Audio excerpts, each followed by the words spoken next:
This week on the Deep Leadership Podcast. The first step has to be to learn the business. And in order to learn the business, you got to listen to the people.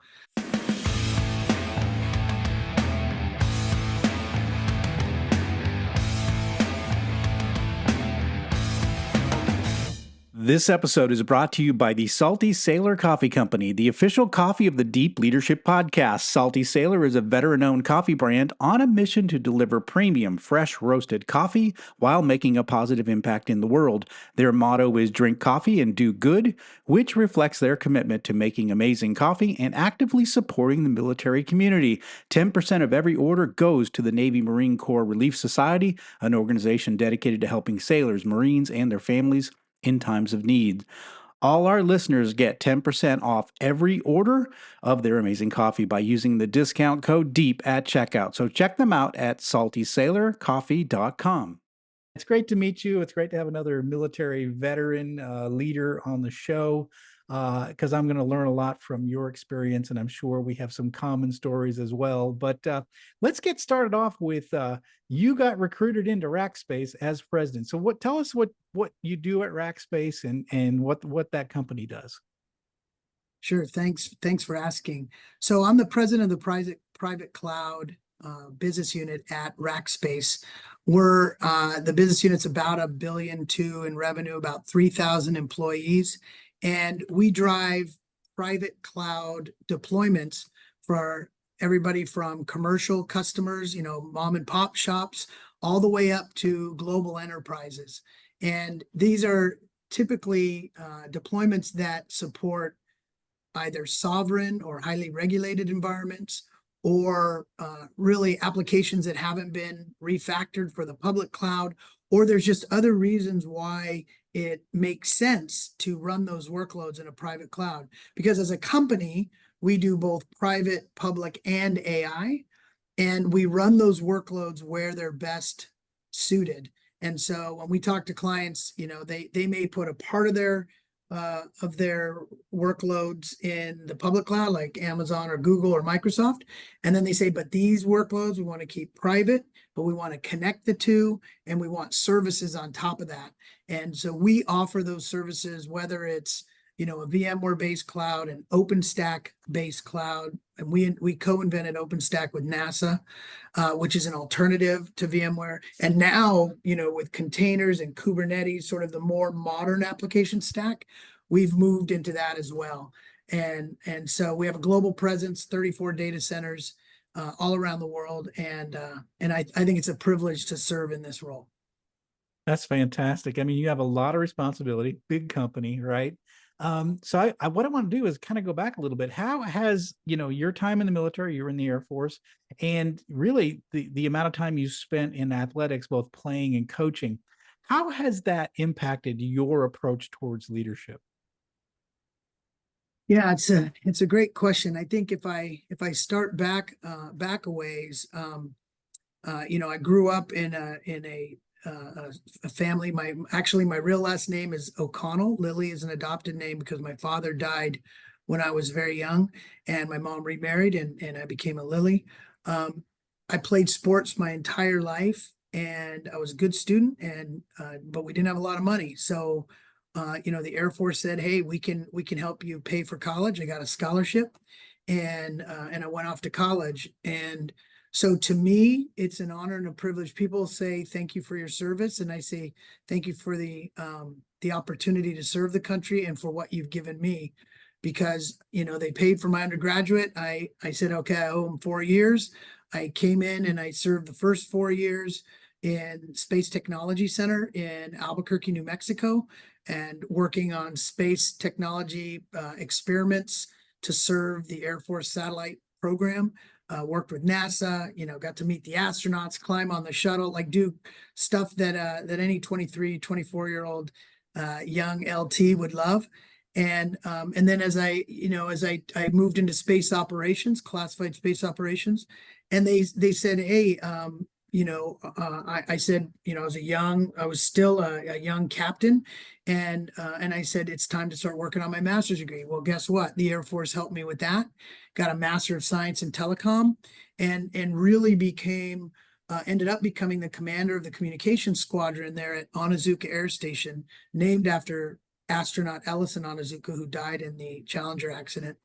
And I got to my first job as a commander at about 28 years old, about 130 purple suited organization, doing comms, classified comms, and computers all around the region, based in the Silicon Valley, actually in Sunnyvale at the Blue Cube.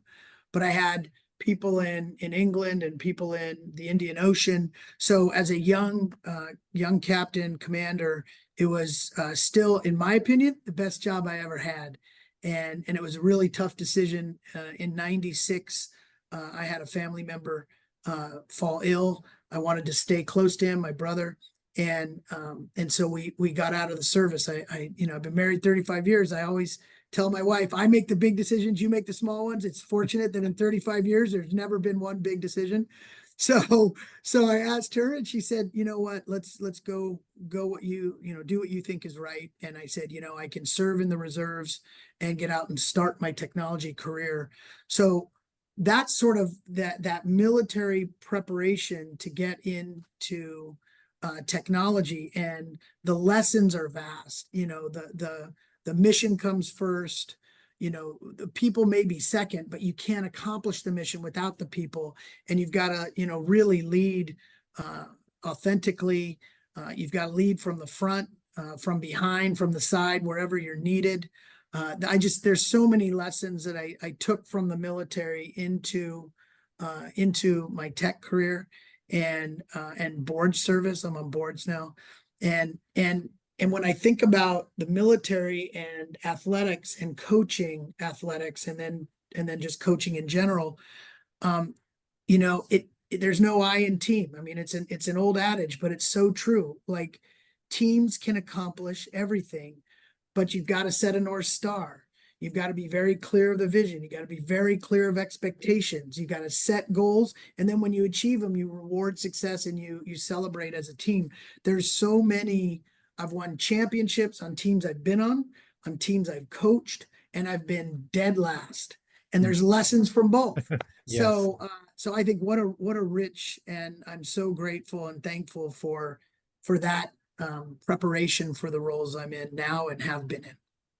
It's interesting. I have a good friend of mine is a former college lacrosse coach, and we talk a lot about leadership. And he says the one difference between maybe a leader and a coach is that, and I think leaders can learn from coaches from this respect, is that you recruit the team, you train up the team, you work on plays, but then you step off the field and you let your people do what they've been trained to do. And I think often we leaders tend to get too much involved with the day-to-day sometimes, and we don't let our people do things naturally. So sometimes we need to learn that lesson from a coach and take a step off that field and let the players play. And I think that is a powerful lesson he taught me, for sure. I think that is spot on. It's, in fact, when I took a little break from work back in 2019, and I was wandering the world, I walked the Camino de Santiago, and I was doing a lot of thinking, and I missed being on the field. I missed being a player. In fact, I talk about player coach.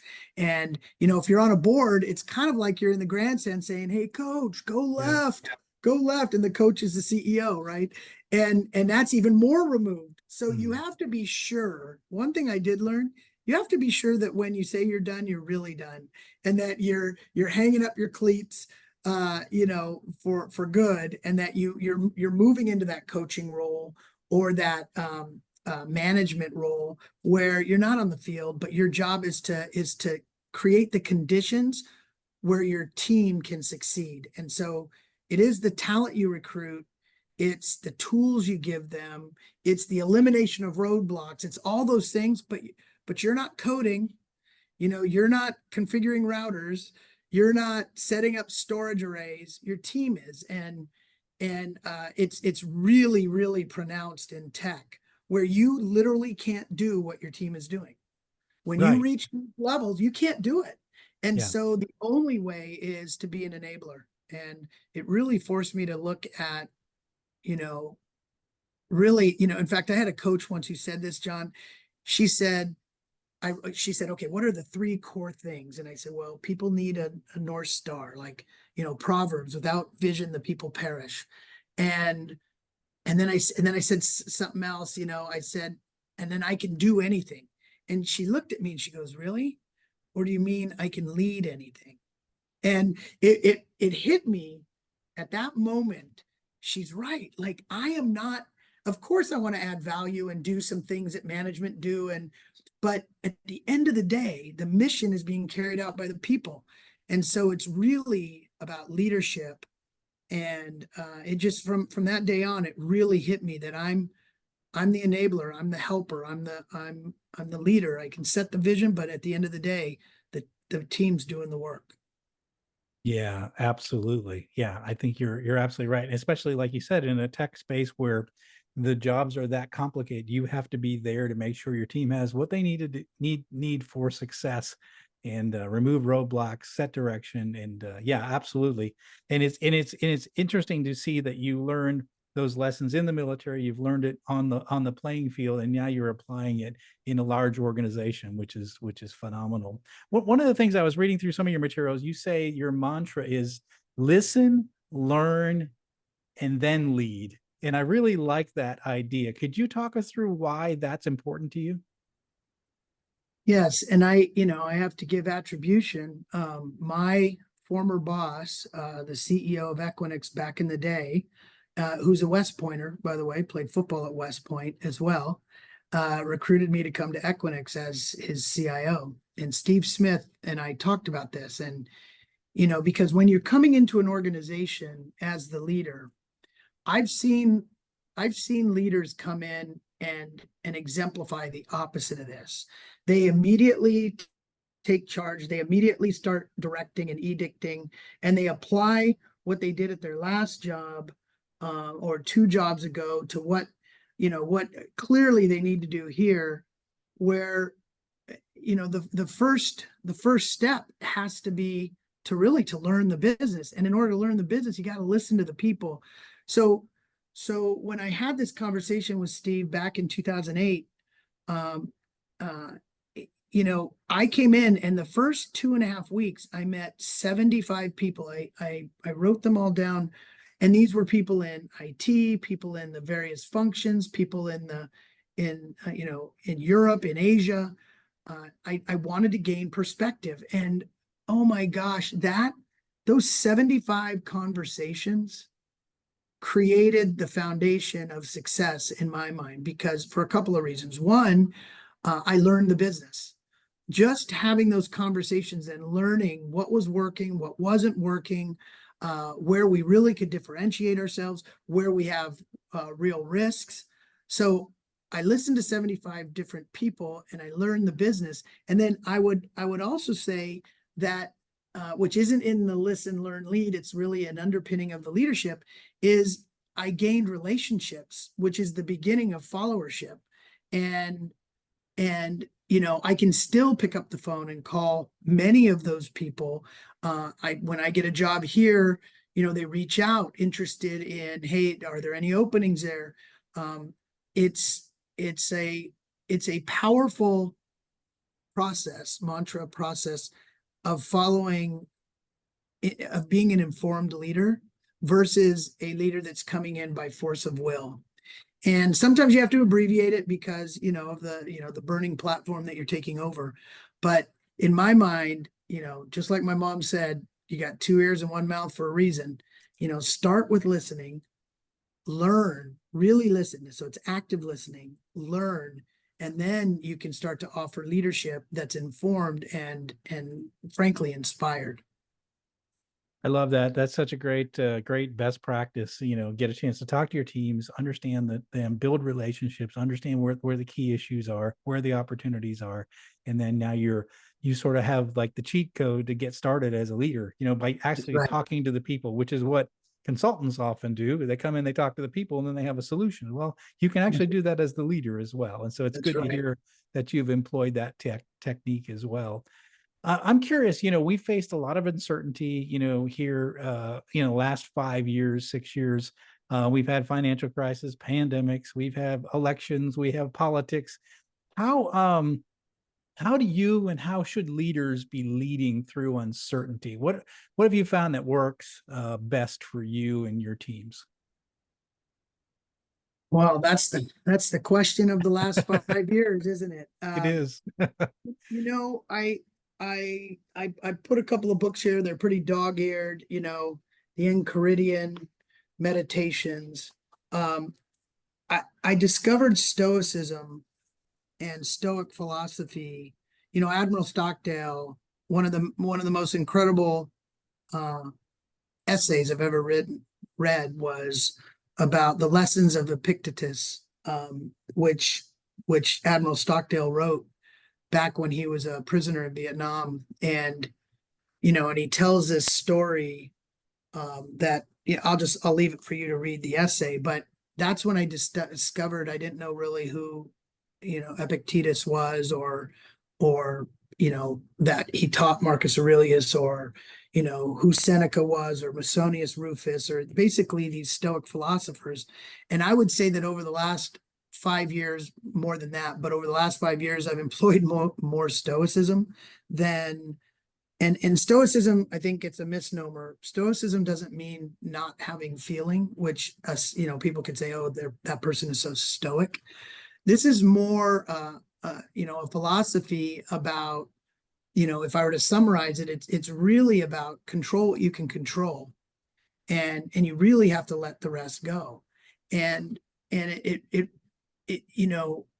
remember I had a coach once. She told me, when something happens to you, there's an external stimulus that comes to you.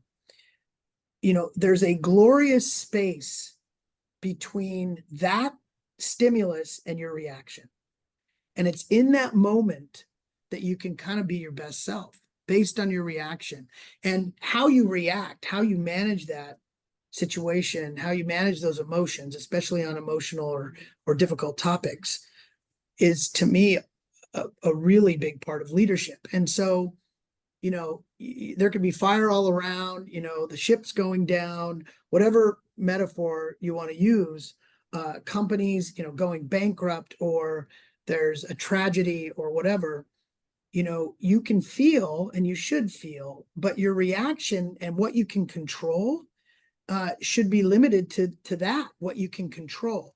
And I think over these last few years, it's really been important to remember that. And there's I've now conversed with him, I've talked with him. There's a writer of the Daily Stoic, which is there's a podcast and a website and all that. And Ryan Holiday, I told him that I've been so inspired by reading not only the classics, but the books that he's written, like Obstacle is the Enemy, Ego is the Enemy. How true is that? That how often does your own ego get in the way of leading? If it's got to be all about you and your ego. So ego is the enemy. And another name of a book he's written is Obstacle is the Way. And he talks about how these obstacles can become fuel for the fire, and just about perseverance and overcoming hardship and all those things. So I think that these last few years, like in this difficult time, we can't control the world pandemic. We couldn't control that, but we certainly could control our response to it. We couldn't control the inequality or the discord that's in our country, but we can contribute to the good, and we can lead from the front, and we can lead by example. And so the things that I can control, I've really worked hard, because I wasn't always that way, John, to be honest. I'm a pretty fired up guy, pretty active guy, athletic, competitive, all those things. But at the end of the day, you also just have to try and remain in balance, and to be authentic, and to live with this control what you can control, and contribute where you can contribute, and be the example. And so that's what I've tried to do. That makes a lot of sense. I use the analogy, when because my first deployment in the Navy was in the winter of the North Atlantic, and so we had tremendous storms, winter storms, and I remember almost everybody on the sub was seasick, and everyone to a person, even if they were senior enlisted or whatever, they were all looking to the captain to That's see right. if he had it, right. If he started panicking, we would start panicking, right? Because this ship was getting tossed about, like we were in a washing machine. It was Mm. nuts. And I remember every eye was on the captain.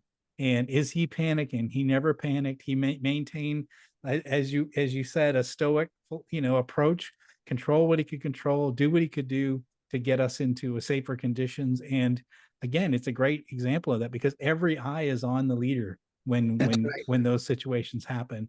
And if you panic, it's very contagious. So it's not good.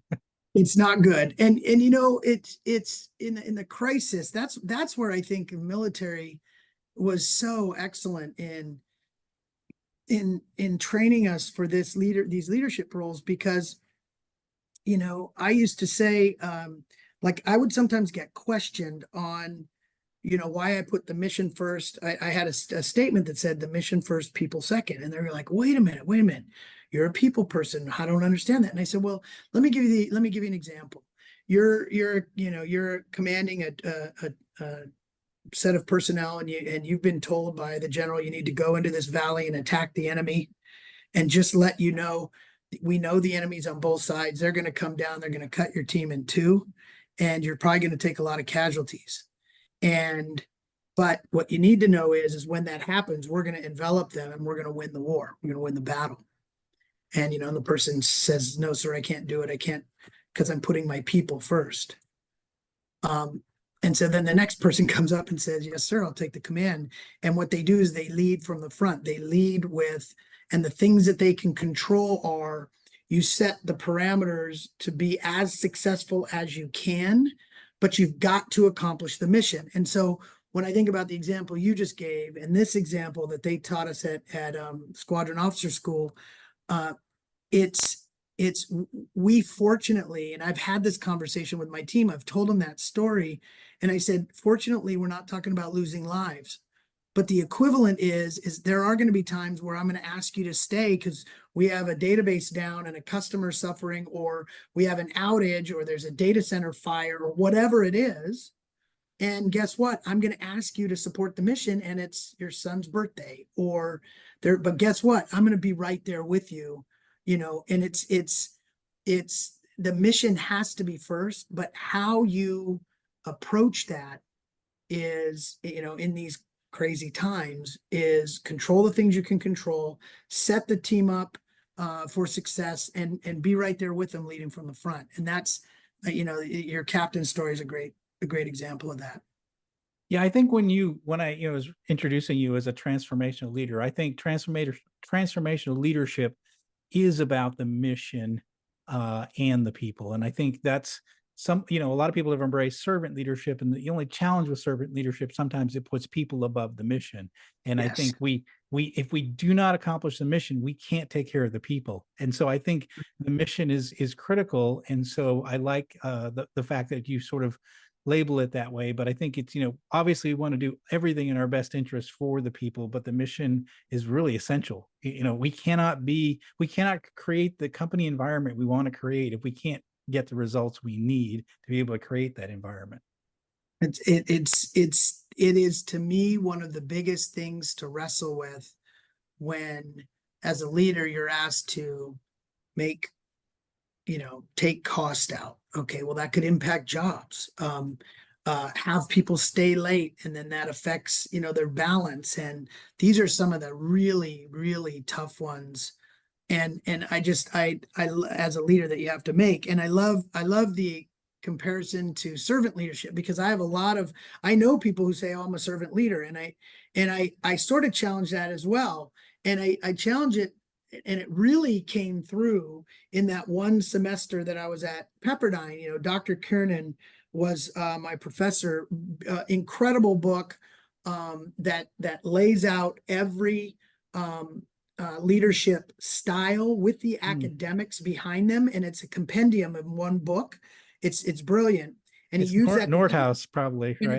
it's Nordhaus. That's exactly the book. It's Yeah, exactly the book. because I'm And working so, on my PhD in leadership too, so I've read okay, it. well, so you know So what? That's yeah, exactly the book. yeah. And as we were going through it, it was so funny because at the beginning of the class, he stood up there and he says, "Okay, so what's your leadership style?" And I go, "Well, I'm an authentic leader, and I think I'm a servant leader, but I'm not sure. But I'm transformational." So I said, "I don't know which bucket I fit in." And this one other guy goes, "Oh, well, I'm clearly a servant leader." And he goes, "Really? Let's talk about this." And what he did was exactly what you were just talking about, which is, do you really know what that means relative to actions that you take? And then as we went through it, he goes, "Wow, maybe I don't think I do. I'm not those things." So I think that's a very popularized view right now. And so when, I think you have to be purposeful. Like, I spent real time writing down, what is my purpose in life? What are my core values? And then I said, what kind of leader am I? And what is my worldview? I mean, all that introspection. And where I landed personally for myself is authenticity. I love the book True North. Yep. Um, and for that, I think those principles stand out: purpose, values, relationships, self-discipline, and heart. And those all lead to, passion and defined behavior, how you connect with people, how consistent you are, what compassion you lead with. So that hit home for me, those principles. But transformational, as I was thinking, am I just that? There wasn't enough in there in my mind that hit on things that I saw in the transformational leadership review. Things like guide using a North Star. Like, what is your vision? I've always said that. And again, without vision, the people perish. Set, expect, and communicate high standards. Crucial. And I learned that from the military. And by the way, I learned that from the discipline of football coaches and baseball coaches as well. And unfortunately, I don't see it as much today, at least in some of the levels that I see. But because again, I think there's some move towards sort of servant coach, which I think can really create not great behaviors. I think in encouraging creativity and innovative thinking, I think that's a crucial leadership principle that comes with that transformation. Demonstrating a really safe and caring environment. So this to me is really important. And Dr. Amy Edmondson at Harvard writes a book about a psychologically safe environment. And to me, that's how you're going to get the innovation, and you're going to identify. We had at an offsite, an astronaut, Mike Mullane, come and speak to us about the shuttle accident and how he uses this example that everybody knew that those O-rings weren't, at cold weather weren't, that the astronauts, like, there was a lot of people that knew, but the information was suppressed because they needed to stay on schedule, and it wasn't a psychologically safe environment. He talked about that to my leadership team. So you've got to have a caring and safe environment. And then really it's, you've got to not only set the vision, but what are your goals, and track results and reward people. So I was like, I think for me, I'm a combination between authenticity and transformational. And at least for me, that works. That I use that when I think about guiding an organization.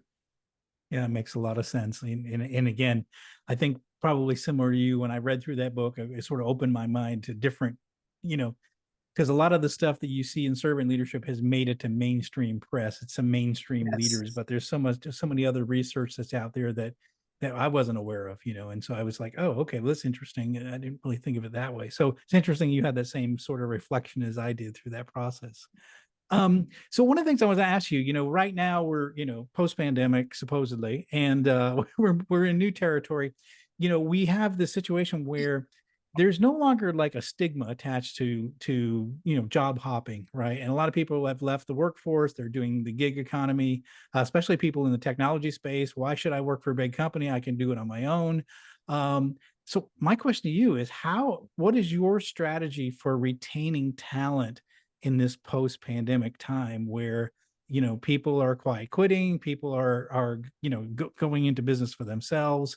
How do you keep your talent? Wow, and then it's just another great question. I wish I had a prescriptive answer. I really don't. Uh, I always felt like, first of all, people do want to be a part of a team. I mean, there's some people that are just by definition would rather be alone than be with people. But most, humans are mostly social animals. And I think being a part of a team that, again, you have a safe and caring environment. Um, you have work that is challenging and interesting. Um, and as best you can, because you can't always throw money or stock or whatever, as best you can, you reward those results. um I can tell you this right now: people, money and compensation is a necessary but insufficient condition for people to stay, and they got to believe in the mission, in what you're trying to do. Like at Rackspace, we have a vertical for healthcare. We are 100% committed to helping the community, the healthcare community, provide care by us providing systems that are always up, that perform, that enable the doctors to do their job better by partnering with companies like Epic and others to really achieve that mission. And we are behind it. We also take care of fire and police services in certain jurisdictions. We take care of sovereign nationwide services for certain. It's so believing in our mission. And I think there's missions like that in almost every company. You can find and take the time to communicate the mission. So if they're a part of a team, they feel like it's a psychologically safe environment, that the mission is inspiring. I mean, there's no more inspiring mission than the one you and I were in when the Cold War was still on and then ultimately ended. I can't think of a more important mission, and we didn't get paid hardly anything, and our enlisted troops got paid even less. I remember my master's degree program. I'd go and I'd learn about isochronous circuits or plesiochronous circuits, and I'd go back after class. It'd be like 10 o'clock at night. I'd go to the NOC, the Network Operations Control Center. I'd sit on the floor with the troops and I'd strip cables with them while they're teaching me, oh yeah, these isochronous circuits. And I'm like, wait, what did you just say? And they're like, yeah, well, this is when we do RS-422 communications links. They knew more than, frankly, the instructor. And they're sitting on the floor in their fatigues, in their BDUs, stripping cables, getting paid hardly anything, but serving their country. And so to me, that's a great example of a mission, a team, a family, and that trumped pay. So again, I finding and retaining talent is really, really hard. And the only way I can feel that we can do that is by creating those environmental factors that make them want to come to work every day. Like if they're coming to work hating it, that's kind of on me. Yeah, You know? yeah. No, I love that. And I love the fact that you pointed back to the military where the mission was very clear and you were motivated to do it because of the mission. And I think you can create the same thing in companies. And it sounds like you're doing it, which is phenomenal, which is good to Trying, hear. Yeah, yeah. trying. So one of the things before we kind of wrap up, you're also focused on a lot of humanitarian efforts. Maybe you could tell us a little bit about what you're working on these days. Yeah, well, one of the things that I wanted to do, because we didn't really come from a lot. I got the Air Force paid for my undergraduate and for my first master's degree. Um, and and so the first thing is I sat down with my family. I've been married 35 years. I have 4 kids, and I really wanted to teach them this concept. Like when my father died, I was 9. My mother died, I was 19. And when I was sitting there on the ground with the person she was kind of friends with, dating, whatever. And he said, "So what are you going to do?" And I said, "Well, I'm going to drop out of school." I was a sophomore in college.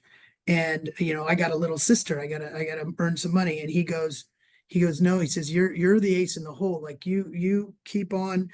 And he goes, "Well, what's your dream?"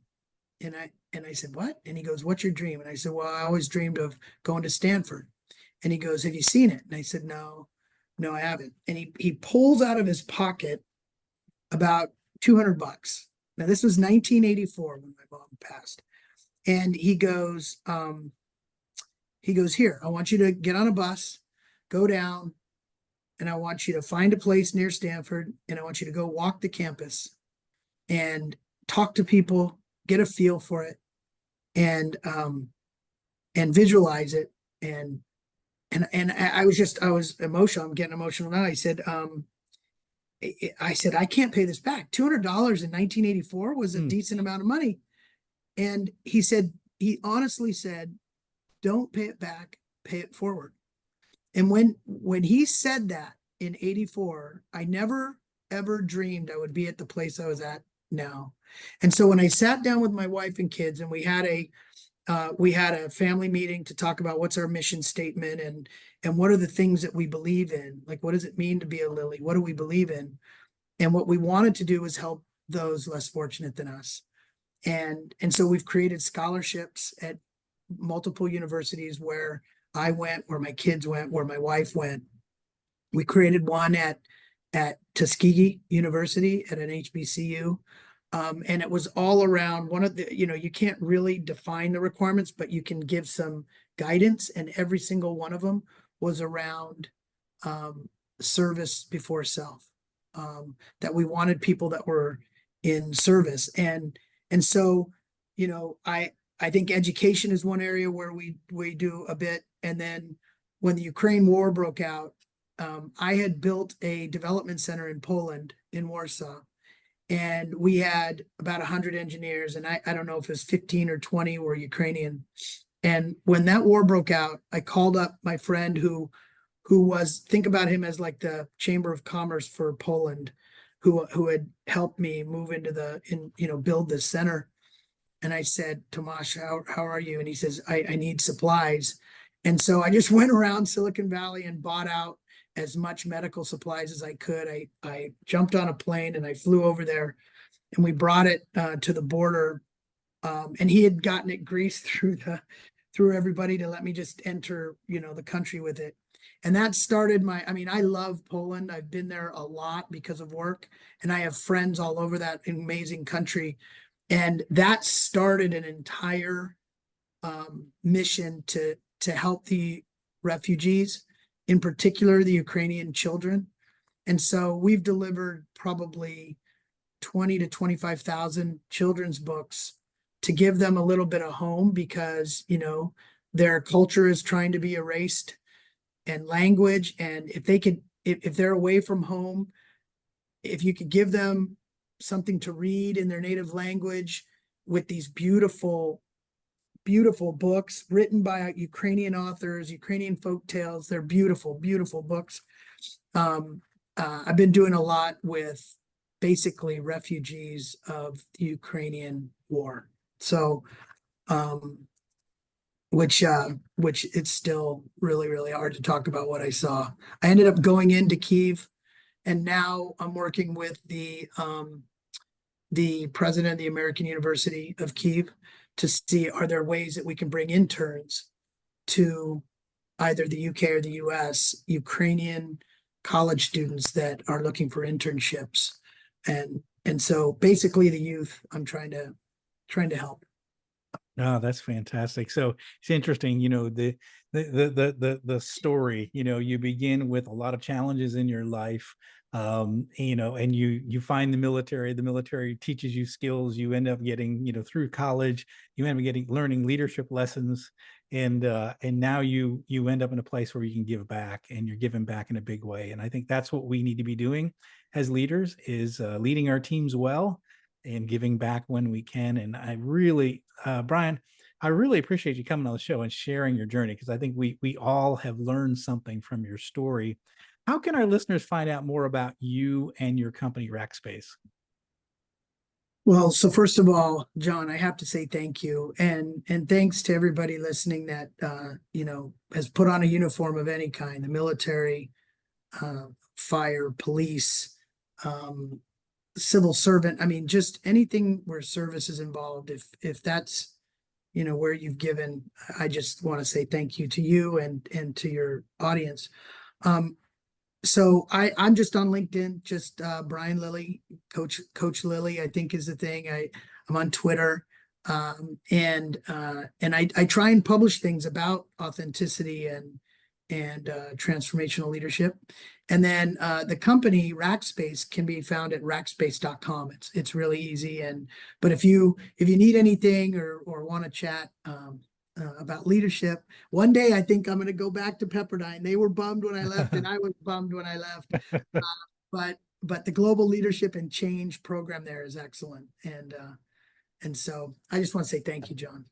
Well, fantastic. Thank you for coming on the show and sharing your journey. And again, listeners, if you heard something that Brian talked about that really struck a nerve with you, or he really got you thinking, we're gonna have his links to his company, to his social media, including LinkedIn. Reach out to him, ask him a question. Say you heard him on the show and you heard maybe his story, you heard what he's working on in the Ukraine, and maybe you want to help. But reach out to Brian. That's why we have guests on the show, introduce you to great leaders like Brian, so we can learn the lessons, but also you can actually interface with him, learn, and reach out if you feel like there's something in there that he talked about that really resonated with you. Go ahead and reach out to him. He's happy to help. And Brian, I really appreciate you coming on the show. I learned a lot from you. I enjoyed hearing your story, and I really appreciate seeing great leaders in their element. And it's an honor to have you on the show. I can't thank you enough. Thank you. I'm grateful. Thanks, John. Thank you. Well, that's it for today. Thank you for listening to Deep Leadership. If you like this podcast, please subscribe and share so we can continue to build a world with better bosses. Until next time, this is John Rennie saying take care and lead well.